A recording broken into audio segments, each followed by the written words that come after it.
नमस्कार प्रेक्षकांनो, तुमचं सर्वांचं मनपूर्वक स्वागत आहे. ठरलं तर मगचा आजचा रिव्ह्यू ऐकत आहोत, म्हणजेच 18 फेब्रुवारीचा रिव्ह्यू.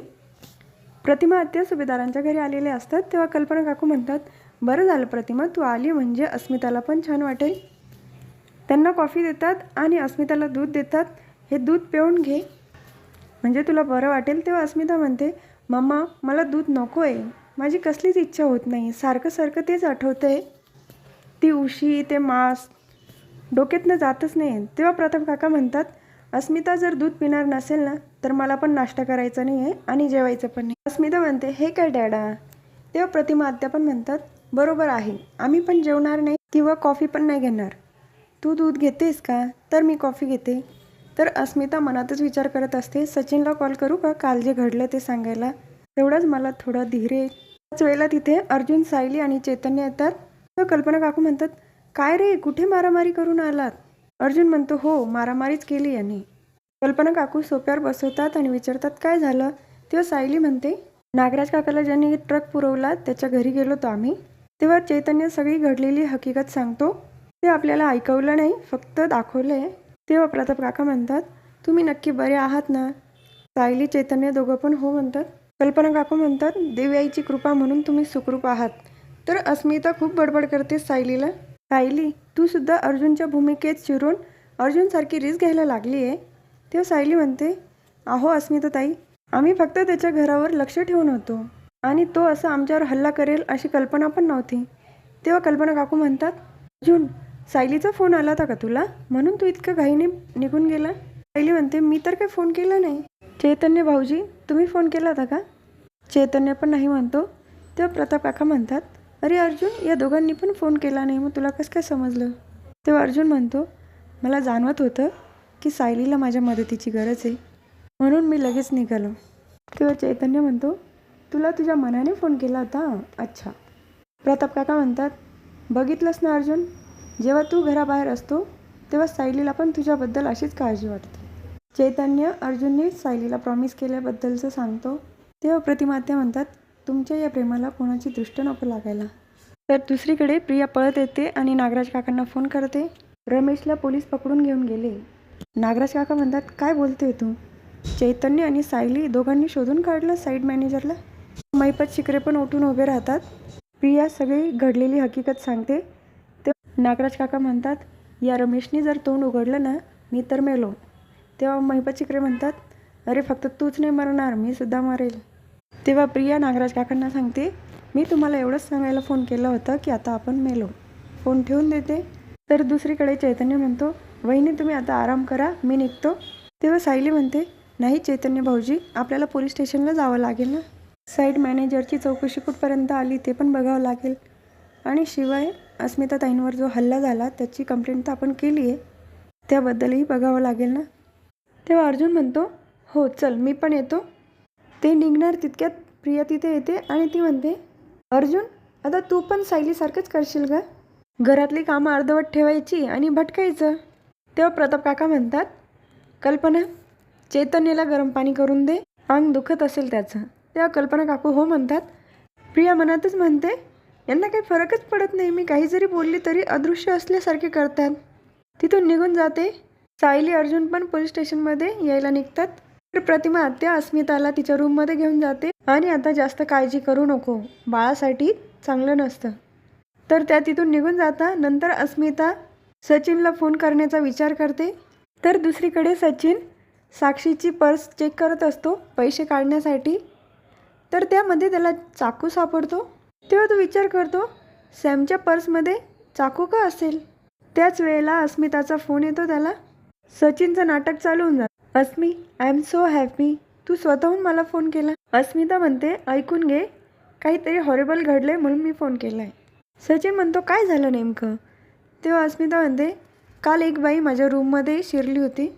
अस्मिता सगळा घडलेला प्रकार सांगते सचिनला. सचिन म्हणतो, अस्मिता तू ठीक तर आहे ना, तुला काही झालं तर नाही ना.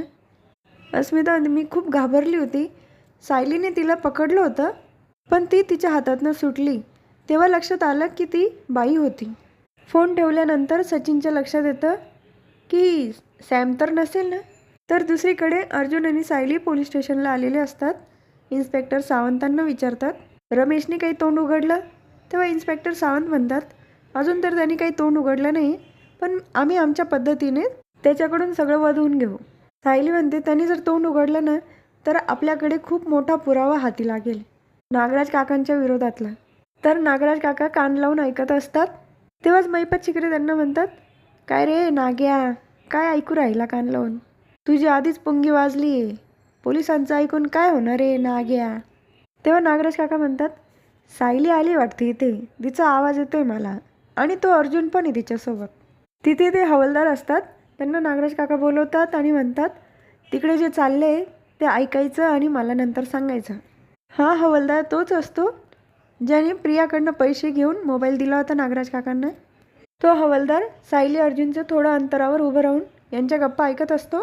त्यानंतर सायली स्टेटमेंट सांगते तिचं, आणि ते दुसरे हवालदार लिहून घेतात. सगळी घडलेली हकीकत सायली सांगते.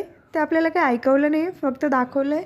त्यानंतर ती म्हणते, तो माणूस नव्हता, ती बाई होती, कारण मी जेव्हा तिचा हात पकडला तेव्हा मला बाईचा स्पर्श जाणवला. तेव्हा इन्स्पेक्टर सावंत म्हणतात, तुम्ही चेहऱ्याने बघितला? सायली नाही म्हणते. तेव्हा अर्जुन सांगतो, मागच्या वेळेला आमच्या घरावर दगडफेक झाली होती तेव्हा मी CCTV कॅमेरा बसवून घेतला होता, त्याची फुटेज आणली मी. नंतर इन्स्पेक्टर सावंतांना फुटेज दाखवतात. सायली म्हणते, बघा सर, चेहरा जरी दिसत नसला पण ती बाईच आहे असं लक्षात येतं आहे. तर तो हवालदार नागराज काकांकडे जातो आणि त्यांना सांगतो, काल अस्मितावर हल्ला झाला त्याबद्दल त्यांचं बोलणं चाललं आहे. तेव्हा नागराज काका म्हणतात, म्हणजे रमेशने अजून तोंड उघडलं नाही वाटतं. तर महिपत शिकरे म्हणतात, काही समजलं का हल्ला कोणी केला तो? हवालदार नाही म्हणतात. महिपत शिकरे विचार करतात, अस्मितावर हल्ला साक्षीने केला असेल का? तिला समजलं असेल सचिन त्याची बायको आहे, पण तिला हे सांगितलं कोणी असेल? ते लगेच संशयाने नागराज काकांकडे बघतात. तर साक्षी पोलीस स्टेशनमध्ये आलेली असते. मी इथे येऊन चुकी तर नाही ना केली? काय करू, जाऊ परत का थांबू? जाण्याचा विचार करते, परत म्हणते नाही, आता आली ना तर आता अण्णांना भेटून हे सगळं घडलेलं कानावर टाकावंच लागेल. साक्षीमध्ये जाणार तेवढ्यात समोरून अर्जुन आणि सायली येतात. सायली आणि साक्षी दोघे एकमेकांकडे बघतात. साक्षी लगे खोकला आल्याचं नाटक करते आणि तिथून निघून जाते. तर सायलीच्या मनात येतं, ही साक्षी तर नाही ना? अर्जुन तिला हात लावतो आणि विचारतो, काय झालं आहे? हे वकिलाचं काम करून मला आता सगळ्यांवरच संशय यायला लागला आहे, जिथे तिथे गुन्हेगारच दिसायला लागले. तेव्हा अर्जुन म्हणतो, याचा अर्थ असा की तुला माझं काम जमत नाही, बरोबर ना? सायली म्हणते, नाही, तुम्हाला जे हवं आहे ना ते माझ्याकडनं वधवून घेण्याचा प्रयत्न करू नका. सायली स्टडी रूममध्ये बसून विचार करत असते, हे प्रियाचं काही कळत नाही मला. हल्ला होण्याच्या आधी हॉलमध्ये प्रिया होती आणि मला व्यवस्थित आठवते की मी दरवाजा बंद केला होता. मग ती हल्लेखोर जेव्हा पळाली तेव्हा मेन दरवाजा उघडा कसं काय होता?